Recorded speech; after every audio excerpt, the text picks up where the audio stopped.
is Luke chapter 6, verses 46 through 49 that we read excellently earlier in the morning.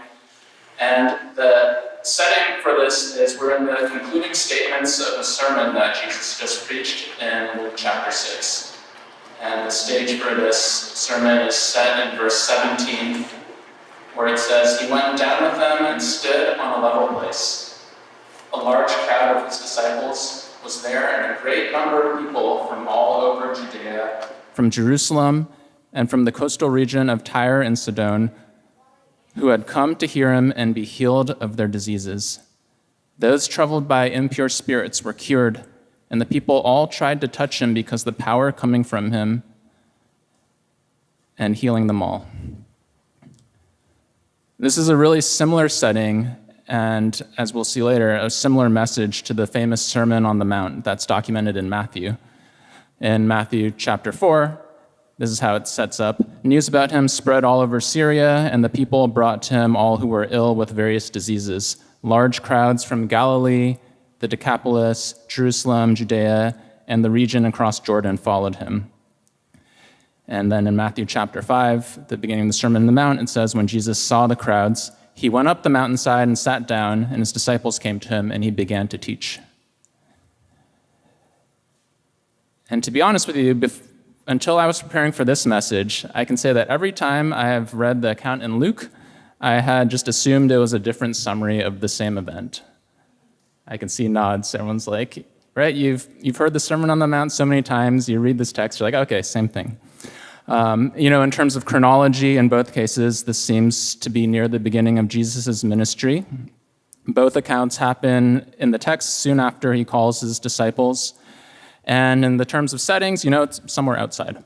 And the audience, people are from all over the region. But however, from what I can gather, there is actually debate about whether the sermons in Matthew and Luke are summaries of the same event or whether they're different events. In terms of content, both contain a lot of the same things: encouragement to the poor, warnings to the rich, messages about love for your enemies, instructions on charity, judging others, and then they all conclude with this kind of text that we have today, the story of the wise and the foolish builders. But in terms of differences, if you are paying attention, the account in Matthew is a bit longer. We know that, at least for the Sermon on the Mount, people believe that while it's only in Matthew a couple chapters, it may have taken place over several days. And then, same, the sermon in Luke, takes less time to read through. So, I don't know, is it a shorter summary? Is it the same thing? Is it different? You'll see, as I just read, the setting is slightly different. In Luke, Jesus comes down from a mountain and stands on a level place. And so that's why this is often referred to as the Sermon on the Plain. In Matthew, Jesus is described as going up on a mountainside, and he sits somewhere. Sermon on the Mount. And so in preparing for this message, I went down this rabbit hole, because there's no shortage of discussion, whether it's scholarship, writing, blog posts, Reddit, internet forums, of speculation over this question. There's hundreds, if not thousands of hours of time that has been spent on this. And so you can find, if you want, blog posts that will compare every single word and every single detail and show you what's in this one and what's not in this other one. And then a lot of the forum posts, if you dig into them, they will devolve into heated and pointed arguments and name-calling about how people interpret the Bible. And so all this to say, there's a place for scholarship. And also, at the bottom of all these questions, there's actually a historically true answer to this question of whether the authors were described in the same event or a different event. But there is also a place for mystery and a reason for us to be fine with uncertainty. Like many mysteries in the Bible, I don't even know if this is that much of a mystery, but it is true that there's a correct answer, and at the same time, we'll never have the certainty over what that truth is. There's this black and white answer if we could really ask Matthew and Luke about what they were writing about, and we may never know. It's true in this case that Jesus spoke to crowds of people from all over the region. It's true that the gospel writers summarized the teachings in the form of writing, and however, I don't think anyone can claim that they would have 100% certainty over which one is which, if it was one event or two. And why am I getting into this? We shouldn't miss the forest for the trees. You could generate a PhD thesis on this question, but ultimately, how important is it really? I think, since it's kind of youth explosion, just thinking back about when I was in college or high school, I would spend so much time digging through these questions, and oftentimes the answer at the end of the day doesn't really matter. And so just an encouragement to think about really what are the important implications of either interpretation. So consider the implication if these accounts summarize two separate events of Jesus' preaching. That there's so many similarities between the two tells us that the encouragement and directives found in here are very important. That Jesus was teaching this common message. He didn't just say these things one time. These weren't ideas that he just made up on the spot and he said and then forgot about. As an aside, if you've kids, that somehow you can say one thing once and forget about it, and they will remember it. Weeks later, they'll be like, oh, you said if I did this, I will get ice cream. And I'm like, I never said that. But then the things that you say over and over and over and over, they're just like, oh, I forgot. But yeah, main point is, if these are statements that he made on multiple times, it really shows a consistent, coherent message that is important to Jesus and for us to pay attention to. So we should be careful to dig in and try to understand what's in there. And on the other hand, if these accounts summarize one single event in Jesus' ministry, whoever wrote their account later in time, be it Matthew or Luke, they found that message preached was important enough, despite it already being recorded somewhere, or despite the differences in their audiences and ultimate theses. And so, again, the same conclusion is drawn, that it points to the importance of what's in there. So kind of with that backdrop to say that what's to come is important, I think it makes sense to actually read this before getting to the actual text of the day, which is the concluding statement from this message. So starting in Luke 20, I'll skip a few of the verses for brevity. This is actually what is written. In there's encouragement. In verse 20, it says, looking at his disciples, he said, blessed are you who are poor, for yours is the kingdom of God. Blessed are you who are hunger now, for you will be satisfied. Blessed are you who weep now, for you will laugh. Blessed are you when people hate you, when they exclude you and insult you and reject your name as evil because of the Son of Man. Rejoice in that day and leap for joy, because great is your reward in heaven. For that is how their ancestors treated the prophets. And then there's caution to those who find comfort in their circumstances. But woe to you who are rich, for you have already received your comfort. Woe to you who are well fed now, for you will go hungry. Woe to you who laugh now, for you will mourn and weep. Woe to you when everyone speaks well of you, for that is how their ancestors treated the false prophets. And then some specific direction. But to you who are listening, I say, love your enemies, do good to those who hate you, bless those who curse you, Pray for those who mistreat you. If someone slaps you on one cheek, turn to them the other also. If someone takes your coat, do not withhold your shirt from them. Give to everyone who asks you, and if anyone takes what belongs to you, do not demand it back. Do to others as you would have them do to you. Verse 35. But love your enemies, and do good to them, and lend to them without expecting to get anything back. Then your reward will be great, and you will be children of the Most High, because he is kind to the ungrateful and wicked. Be merciful, just as your Father is merciful.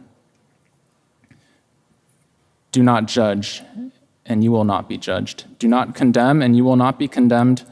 Forgive, and you will be forgiven. Give, and it will be given to you.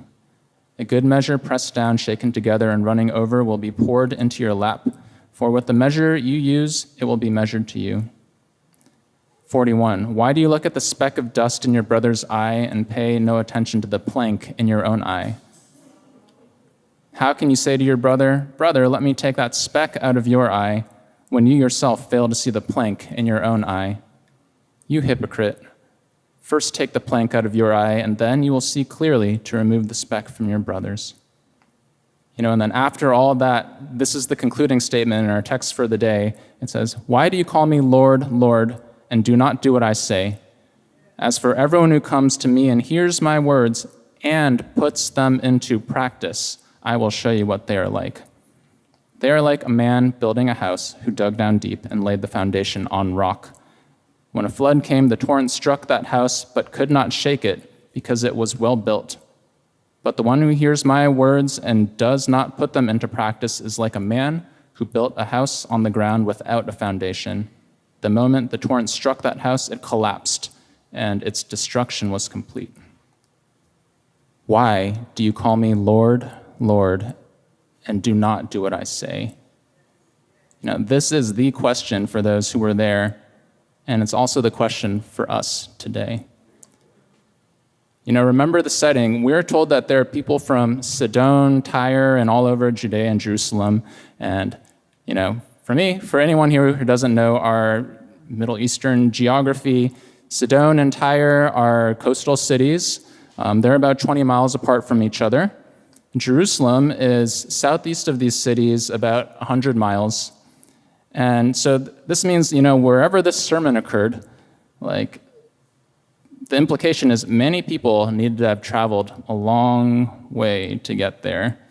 You'll often hear in the Bible that 20 miles was about a day's journey, so 1 to 5 days of walking. And our family, we do a lot of hiking, and I can tell you that if you're traveling with kids, 3 years and younger, you're going to be lucky to get 5 miles a day in. So more than 5 days for some folks. Regardless, there is some serious dedication to get out there to hear Jesus. And so I want to make 2 points on this that are kind of opposite. First is today, things are so much more accessible, and at the same time, most of us are so much lazier than the audience in Luke.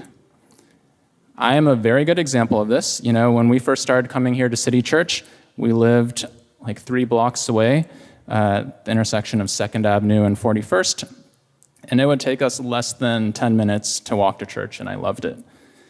That proximity to church and proximity to other folks living in the community made it really easy to become involved in a lot of the church activities, to show up, volunteer at the various festivals, to host a small group, to help develop community here. And then a couple years ago, we moved away, and now it takes 15 minutes to get here. And I can tell you that every time I come to City Church, I'm like, I wish I could walk there. And so I don't even know how you folks who live in Elk Grove or North Highlands or Fairfield, why are you here?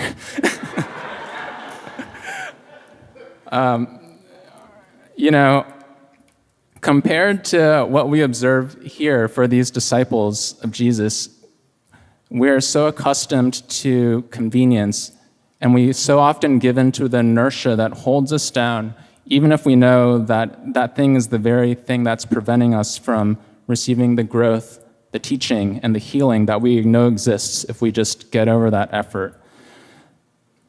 The disciples here had heard of Jesus, and at that time they didn't have like the Bible or all these things to really give this full thesis on what he represented, but they had just heard of him. They had heard of this power. They had heard of possibly the ability to be healed from whatever they had going on, and even with that uncertainty of what would happen, they took the risk to travel up to hundreds of miles to come seek that out, to go with their families. And so this is just it's conviction for us as we see this to consider, are we just being too comfortable where we are? And do we need to go out of our comfort zone a little bit, inconvenience ourselves a little bit? And only then are we really going to get that growth and healing that we need. The second point, though, is kind of the opposite of that. Hearing the word and even getting healed is not the end all. It's not enough. It says people came from far and wide. They took time out of their lives. Even though they had heard from Jesus directly, they had experienced his healing. Some of them had touched him. He touched them. They touched their coats.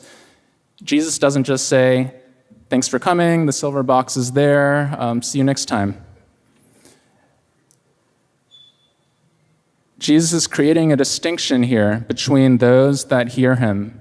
Even those that call him Lord, those that willingly associate themselves with him and claim to be subject to his rule and authority. There's a distinction drawn between those people and then the ones he says that additionally actually do as he says. You can hear the word. You can call Jesus Lord, and you may not be doing what he says. This is a question that really discerns the true intentions in our devotion, because you can be at church every day of the week. You can spend your time, energy, money going to Christian concerts, events, conferences, and at the same time, you may not be practicing doing anything that Jesus says. In his message, Jesus gives specific directives to the people, and you'll note that none of them is connected to a weekly religious routine, going to church, serving in a specific ministry, attending a small group. All those things are good and important, but the actions he calls us to pursue target more deeply our behavior towards others, our relationships with humanity, and how that shapes our lives.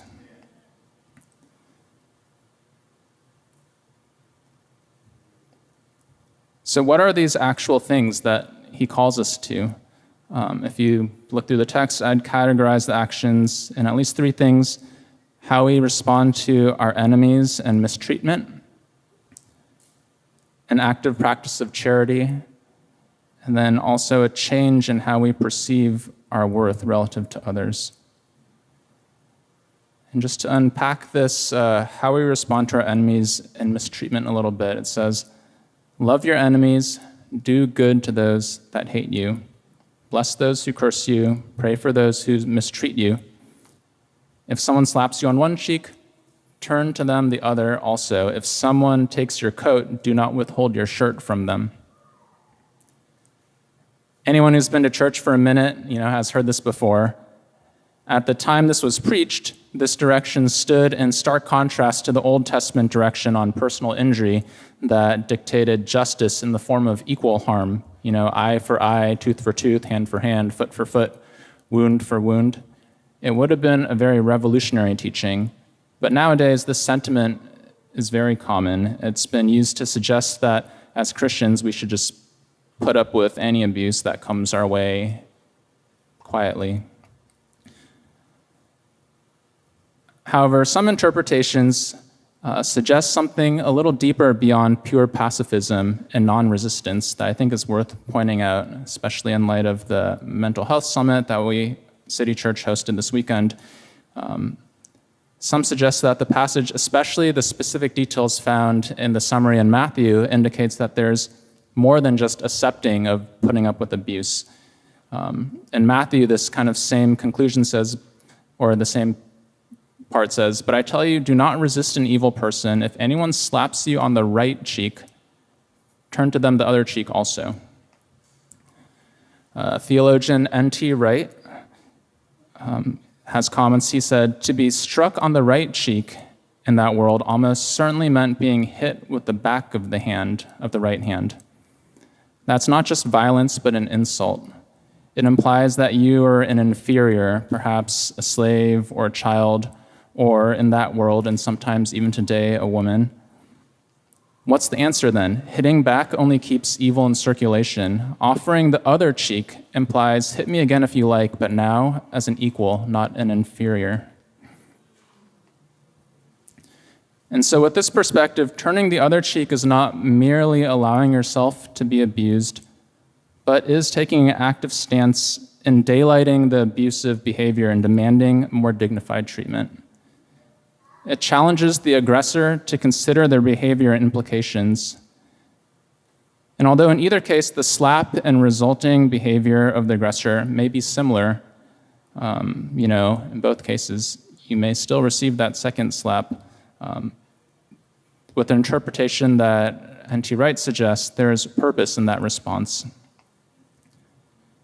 Similar, the example of clothing, the response also shows a willingness not only to hold loosely to our physical possessions, but at the same time daylight this behavior. If you took my shirt and then my coat and then I took my shirt off right now, I'd look ridiculous. And I think part of that just goes to going beyond our holding to physical possessions, but also if I'm standing around here without a shirt on and I gave Mark my shirt, he might be asking why he took it. I don't want to spend too much time unpacking the rest of the directives, but I want to repeat a few of these commands back to us just so we sit with them. It says, give to everyone who asks you. So charity. And then in terms of how we think of ourselves and judge others, why do you look at the speck of sawdust in your brother's eye and pay no attention to the plank in your own eye? First take the plank out of your eye, and then you'll see clearly to remove the speck from your brother's. All this lead up to the actual parable of the wise and foolish builders, I think, is necessary because of these directives. The responses to our enemies, charity, our mindset on how we judge others, these are actually the practical tools and processes that ground us into the rock of Jesus. So it says, again, as for everyone who comes to me and hears my words and puts them into practice, I'll show you what they are like. They are like a man building a house who dug deep and laid the foundation on rock.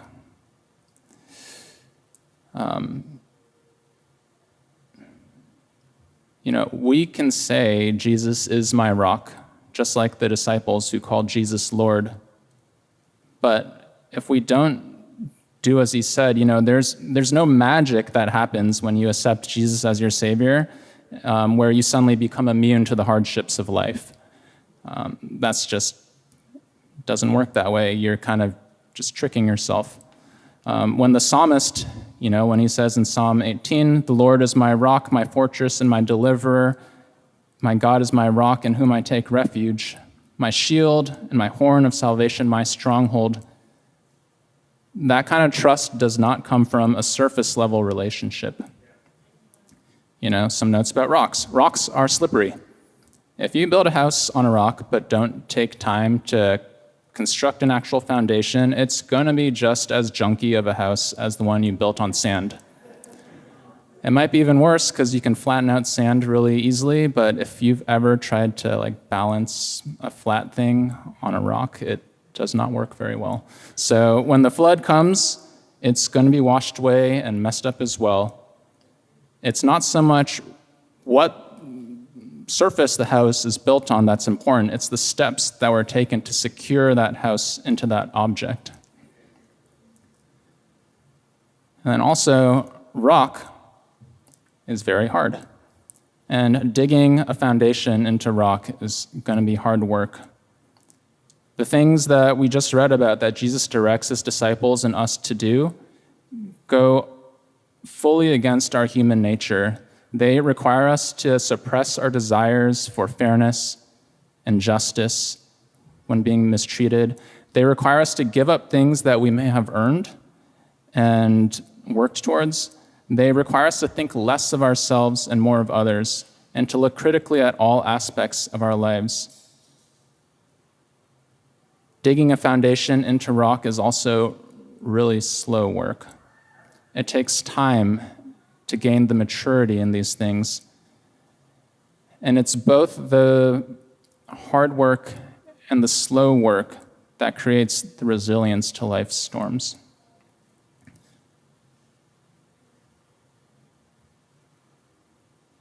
And then this last thing about rocks, even houses with the deepest, strongest foundations in the rock, they will still be battered and damaged by the storm.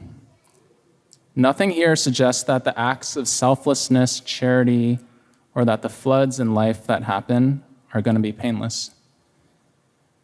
Nothing here even suggests, I think, that the floods in life won't damage you and scar you, that they won't damage the exterior, that they won't seep in and destroy certain things and change you.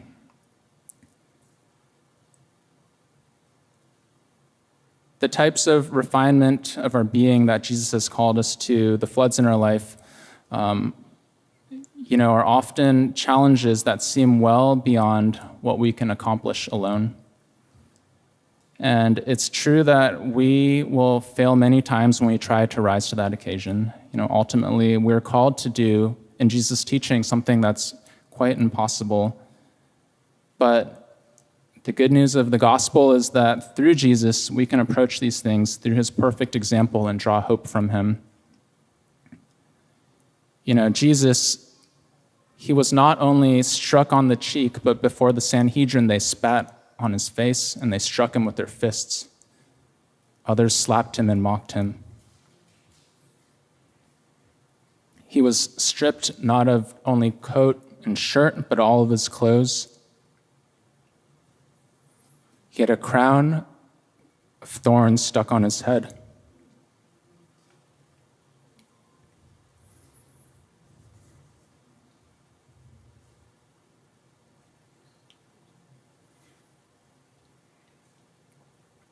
And when all his body parts had been struck, there's nothing more they could hit.